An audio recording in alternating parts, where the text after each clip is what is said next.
Hello, guys. Welcome to another exciting episode on the show, Control or Be Controlled. Today's guest is Heather McLean. She's a US Air Force veteran, CEO, and AI strategist who spent 20 years leading logistics and IT operations before building McLean Forrester. Heather, welcome to the show. Thank you. It's wonderful to be here. Okay, so I have some questions there for you, and I would like us to get into them. So before we do that, I would also like you to introduce yourself briefly to my audience. Great. Well, you gave a great intro there. I basically, retired from the Air Force, did logistics and leadership and IT while I was in there. Left the military, retired, and went into corporate America for 11 years, where I started off as a project manager for agile software development team, and worked my way all the way up to a senior director role, where I was leading a 400-person engineering group, and we were building custom technology solutions for large Fortune 500 companies you would probably recognize. Got a little burnt out on the corporate life and decided to start my own company. We really want to prioritize people and our clients, and we are very passionate about AI. And so helping clients use AI to bring business value, that is exactly what we do. And it's been an amazing adventure. All right, Heather, thank you so much. So you spent 20 years in the Air Force leading logistics and IT operations before moving into corporate world and eventually founding your own company. What is one leadership lesson from your military service that most business leaders today are getting wrong? You know, over the years, I'd say my biggest lessons were in leadership.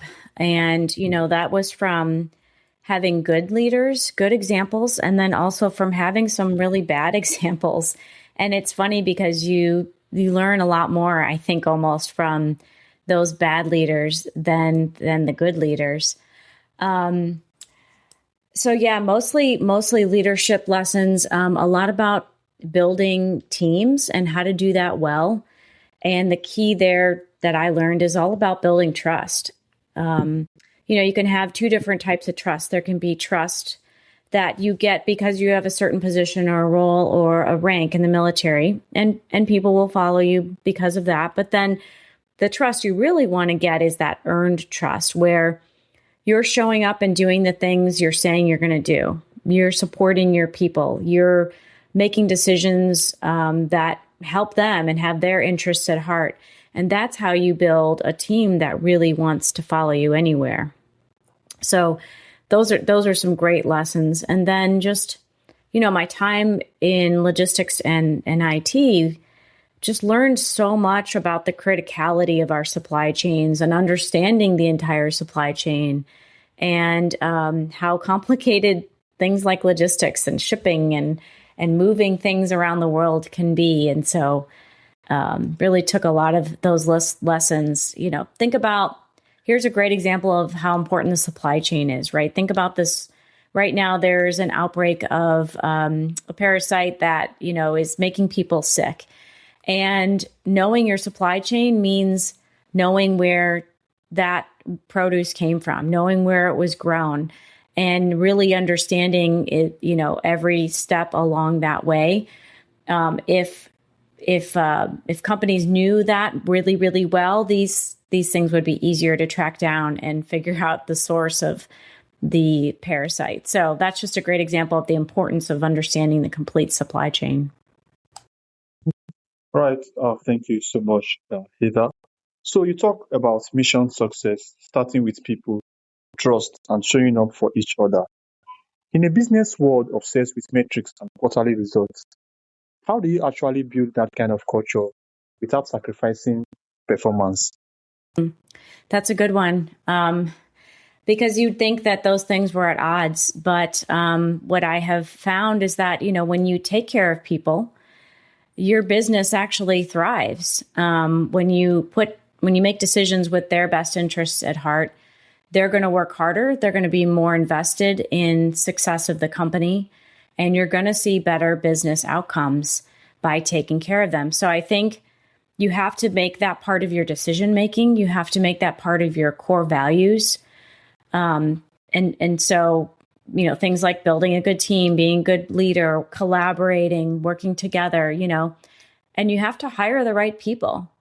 We have a rule where we say we don't hire jerks. And what we mean by that is we don't hire people who don't respect their peers. We don't hire people who try to be the hero and put themselves above others. We hire for people who are good team players, who are humble, but who are also, excellent at what they do, very intelligent, have good emotional intelligence.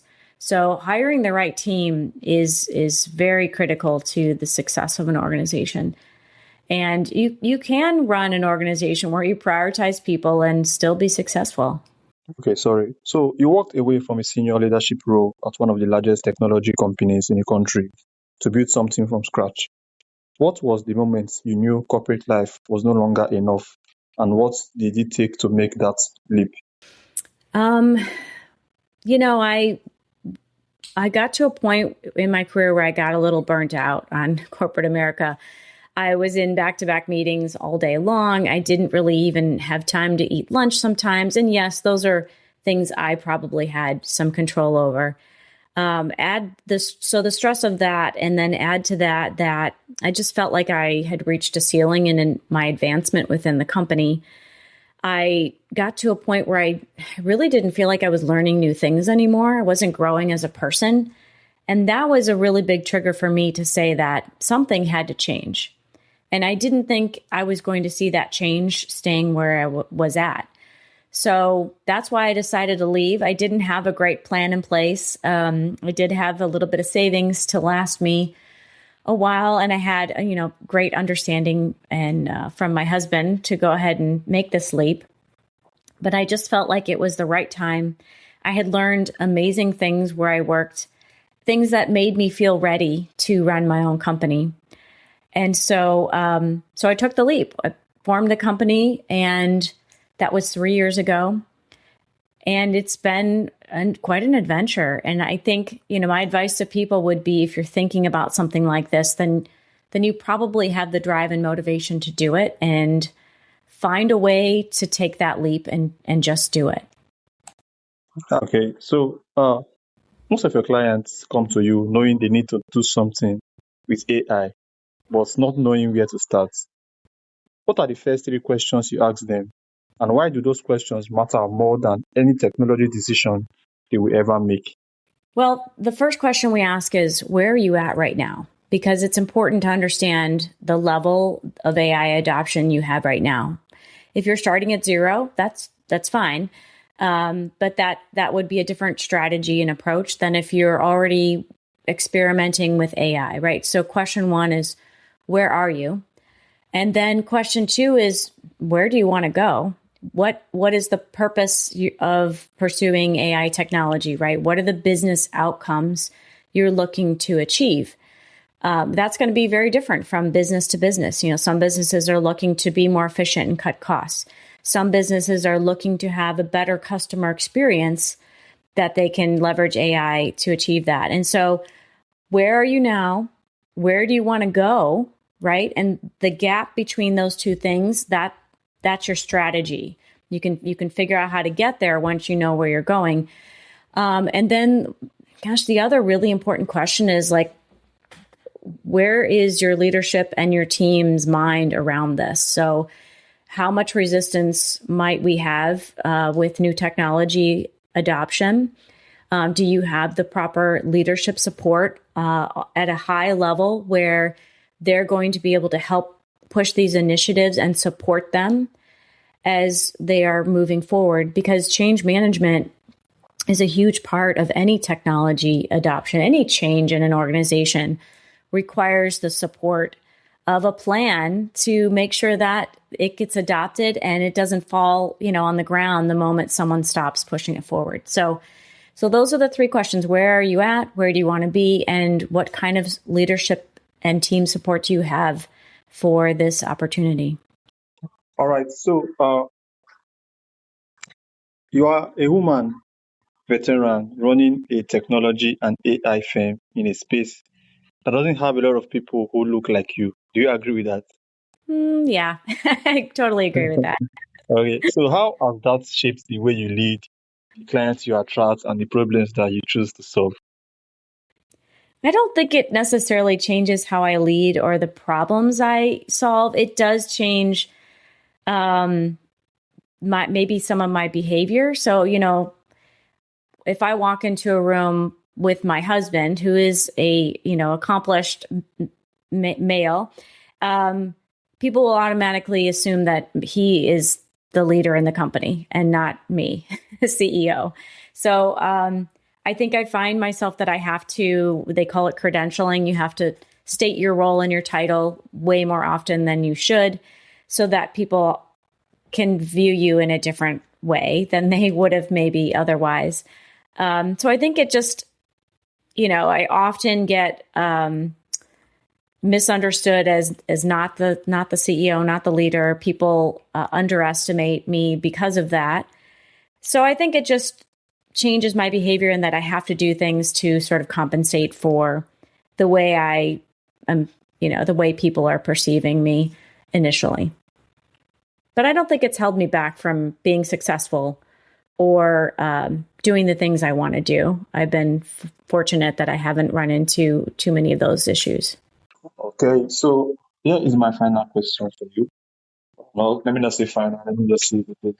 So, you have led teams in the military in a Fortune 500 environment, and now as a founder building AI solutions. If you have to pick one experience from each of those chapters that fundamentally changed how you think about leadership and technology, what would they be? Oh, excellent question. From the military, I would say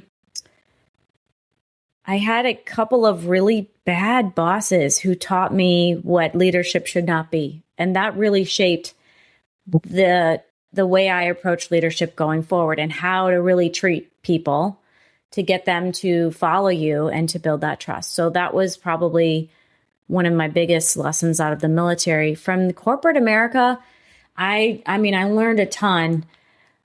The probably the most impactful was really at the end of my career when, I started just thinking about corporate America and how employees are treated. And you see all these layoffs across all these organizations over the last several years. And I just came to realize that corporate America is not structured or built to prioritize people. It is structured and built to prioritize profits. And that is not necessarily a bad thing. It's just the way that it's structured. So decision makers in those organizations are trying to make decisions with profit as the baseline, the foundation.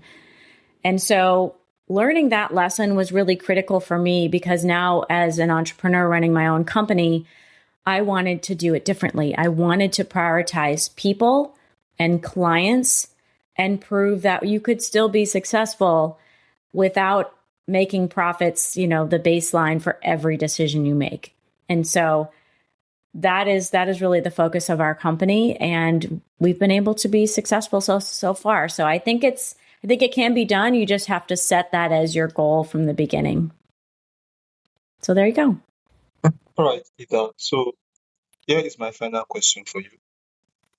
If there's one message you wish listeners would take away from this conversation, what would you want that to be? I would bring that back to AI and what we are working on now. And I would say we see a lot of organizations trying to do AI implementation on their own, but they don't have the expertise or the experience to do it well. Kudos for trying something, but I would recommend that if you're going to make that AI leap, get an expert to come in and help you. That's something that we can easily do. We work from strategy all the way through implementation, and you don't want to bring in that technology unless you're going to see business value. So that is what we focus on. We focus on how can we bring this technology to make whatever you do better, faster, cheaper, less costly, right? It's got to bring value. Otherwise, why make that investment? So that's what I would leave people with is make sure you're getting value out of it and bring in someone like us who can really help you on that journey. Okay, thank you so much, Ida. Thank you for coming to Control or Be Controlled. This has been a very wonderful episode so far, talking about leadership, military, and AI. So, for those who would like to connect with you and learn more about your work, how can they do that? I would encourage you to visit McLeanForrester.com. You can also find me on LinkedIn. I'm pretty active out there, and you can send me a message that way. Or you can send an email to info@McLeanForrester.com. And hopefully, Darlington, you'll throw the link in there for them and reach out. We say chats are free and they're a lot of fun, and we love to meet new people. So don't hesitate to reach out. There's no risk. Right, thank you so much, Ida. Do have a wonderful day. I also want to thank all my audience because you guys are the reason why we are here. The reason why we do this every day and why we do this and make sure our guests get the best of our show here at Control or Be Controlled. So, Ida, thank you so much and do have a wonderful day ahead. Thank you. You too. It was a good experience. I appreciate you having me on.